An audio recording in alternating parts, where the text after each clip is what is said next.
I'm a recent knower of Abraham. I was only introduced to him in August of this year by a friend. It was a perfect fit, so I have been starting to read, trying to understand. It's an extremely different path than I've lived. I've lived a mostly fear-based life. Recently, my life has changed for the better by 1,000%. One of the things that has happened to me that is bringing some of the fear back sometimes is I have it's called a gift, and sometimes I feel it's a gift and sometimes I don't. Starting 2 years ago, I was able to communicate with spirits. Started with my nephew when he took his life. I'm more comfortable with it now. However, there have been times recently when I was communicating with someone, another entity, another voice came in and tried to take over. I could tell by the words that were being spoken that they weren't the person that I was communicating with. And what was the nature of the conversation? Can you remember? The one that was not who I was speaking to. It was a man who actually eventually gave me his name. He said his name was Mike. He said he was very fearful, very lonely. I became very uncomfortable and kind of felt fear, and he just kept saying, I'm lonely. I'm so lonely and I'm so fearful. And I just stopped the communication because I didn't know what to do. And then it happened again. And there's a woman that has been assisting me with this, who has done this for a long time. So I was explaining this to her, and she said that this was a person or a spirit who had not been able to go into the spirit world, and because I had trouble sometimes staying neutral in my communication, that when that happened, I allowed other energies or other spirits in to communicate with me, and what I needed to do was communicate with this person, ask him what he wanted from me, and then ask him to go on to the spirit world. She was saying that I needed to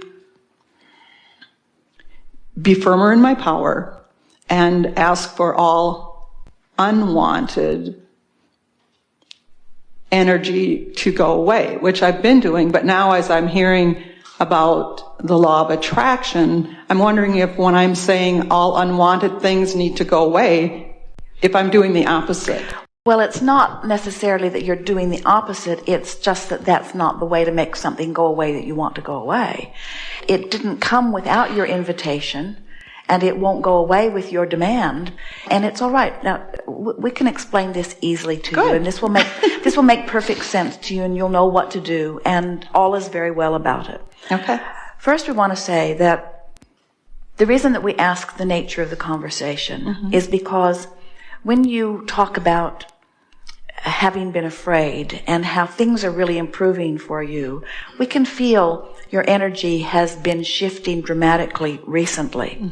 And as your energy shifts, you have access to different vibrations that you can interpret.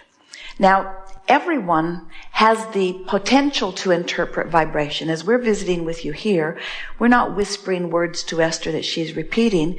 She's receiving, and you do too, blocks of thought which she's at an unconscious level translating into the physical word equivalent. You see, thoughts don't go away. Every thought that is ever thought still exists, and law of attraction manages them. So when you tap into a vibration, you've tapped into a vibration. And you can tell by the way it feels whether it's a match to who you are and what you want. The person who was helping you gave you some, what we feel, very accurate guidance in part, in that You see, there are no trapped spirits. There is no one who is dead who is not able to immediately reemerge. But we see why people translate it in that way, because people that are sensitive to energy and seeing all of this energy, they come to the assumption that that person probably wanted to go. Esther had an experience like that. She and Jerry had gone to Washington, D.C. many years ago. They were in the old post office, which had been made into a new mall. And Esther was standing in line getting food, and Jerry was sitting at a table, waiting, reading, and he picked up a brochure about the architect who had designed the city of Washington, D.C.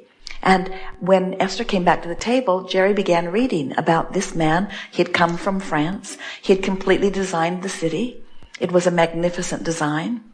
And one of the congressmen built his house right in the middle of the design, just confiscated some land and built a big house there. And he had, L'Enfant was his name, had the clout to have that house torn down. But the congressman then had the clout to have him fired.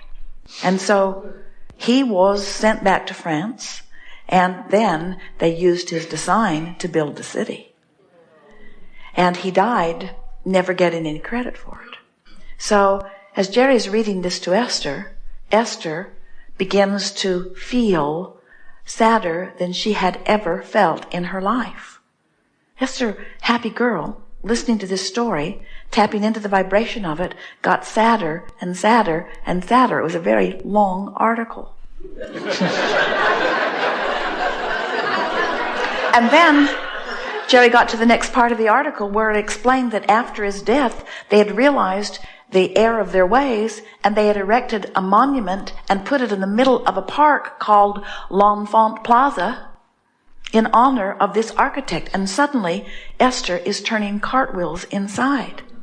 In other words, so then the question is, it felt to her like she would logically say, yeah, I tapped into this dead guy. And we say, you didn't tap into who he now is. You tapped into the thought form. Every thought is where it was last left, even your own. The thoughts in your vibration are right where you last left them. If you have a belief or an opinion about something and something comes into your consciousness that activates it, you just pick it up right where it was. That's why it is an advantage to keep moving things into increasingly better and better and better feeling places. So we say to you, relax in all of this. Remind yourself that you are someone who can translate vibration into thought. And then say to yourself, and you've heard us saying this to people all day long, clean up your vibration and then get on with it. Clean up your vibration and then get on with it. The happier you are, the more you will have access to that which is a vibrational match to who you are. Jerry and Esther were driving down a street new to San Antonio, and they're talking with each other, and they're playing. They were in the middle of a very funny conversation. Esther laughing so hard her eyelashes are coming off. And Esther hears someone say, I'm dead. And she looked at Jerry. It wasn't his voice, but she heard it as clearly as if it was someone in the car. And Esther said, the oddest thing, someone just said to me, I'm dead. And Jerry began to laugh because they were driving past a graveyard. And so when they asked us what's going on with this, we said, you're just picking up on thought forms. In other words, no one's lurking, no one's lingering, no one's left in limbo, no one doesn't reemerge into non-physical, but every thought that's ever been thought still exists. So can you imagine how many thoughts are lingering in different places? A woman was driving across a bridge in San Francisco, describing it to us later, and explained that she was having a panic attack, which she did not understand. She felt like she needed to stop the car and lay on the floor. And she said, Abraham, I've been crossing this bridge for years. Why am I now having panic attacks? And we said, sounds to us like you've picked up on some thought forms, which she didn't like the sound of either. She said, what do you mean? And we said, people drive across the bridge. It was not long after the earthquakes. People worry about the bridges. Tourists are new to them. And so there are a lot of worrisome thought forms. So we said, but you've been driving across this bridge and not feeling it, so what's happened in your experience that now is causing you to be a vibrational match to that? She knew right away. Someone had been burglarized in their neighborhood. And she'd been going to neighborhood watch groups. And they were all trying to decide whether to put bars on the windows or put alarm systems in or get a watchman. And they'd been really beating the drum of that. So she activated in herself a new sense of worry. And now she's rendezvousing with things she was not rendezvousing with before. Are we putting this in perspective for you? Right. So you're saying there aren't people, which is what I've been told recently, stuck between never, the spirit world and here. When I tap into what I'm assuming and hoping is one person, depending upon where I am at in my vibrational oneness, others may try to come in, but no one that's not a vibrational match to where you are. And right. I just have to clear up my vibration. Just make sure you feel good. Make sure you feel Easy. good. Easier and easier.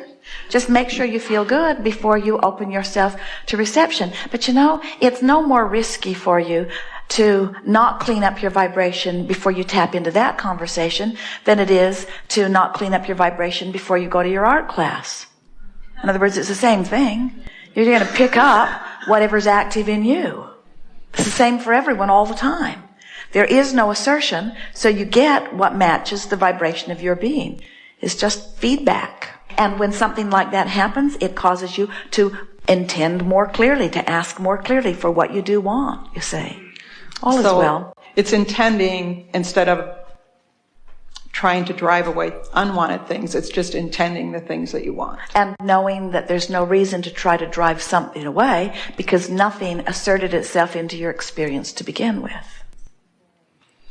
That's really helpful to know. Something else you said that we think is worth chewing on just a little bit is that in the same way, someone said, it was the biggest laugh that Esther has had in this decade. She heard it secondhand, but someone said, I don't know, I just have a hard time listening to a man who calls his wife Abraham. The